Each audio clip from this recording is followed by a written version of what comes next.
Jyana n'ibigezweho kuko urabikwiye.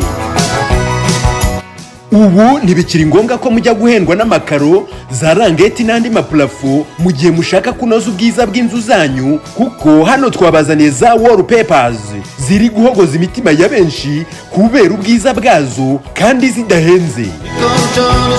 Nk'ubu twabazaniye Wallpapers mu byiciro bitandukanye, birimo izikora nk'amakaro neza neza haba ku nkuta cyangwa hasi mu nzu maze ikabengerana. Twabazaniye kandi za Wallpapers benshi batangarira zikora nk'amatafari kandi ziri mu mabara anyuranye ku buryo uzishyira ku nzu yawe ikaba iy'agahebuzo ndakurahiye.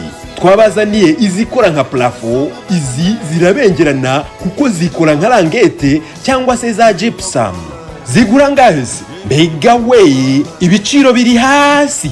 Twabazaniye kandi za stickers cyangwa wallpapers zikora design za wall TV stand ndetse no kumbaho zikorwamo ibintu byose bya furnitures nk'intebe, utubati, ameza n'ibindi bikoresho byo mu biro no mu nzu. Ibi byose kandi biba bibengerana. Ibi bikoresho biba ari byiza we.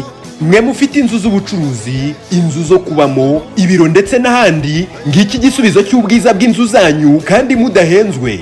Wallpapers ni ipfundo ry'ubwiza bw'inzu yawe kandi ntizihenze. Ihutire kuzigura aka kanya utaka inzu yawe kandi udahenzwe. Izi Wallpapers murazisanga muri Siella Miltipurpose Limited, Kimisagara hafi yo kwa Mutwe. Uziguze nta mpungenge kuko hano tubafasha no kuzishyiramo zikagaragara neza. Ewe, zifite kandi umwihariko wo kudapfa gufatwa n'inkongi kandi kuzikorera isuku biroroshye. Mwicikwa n'ibi byiza. Ku bundi busobanuro muduhamagare kuri 07 88 89 0114. Nawe gira inziriho Wallpapers zigezweho ujyane n'aho isigana.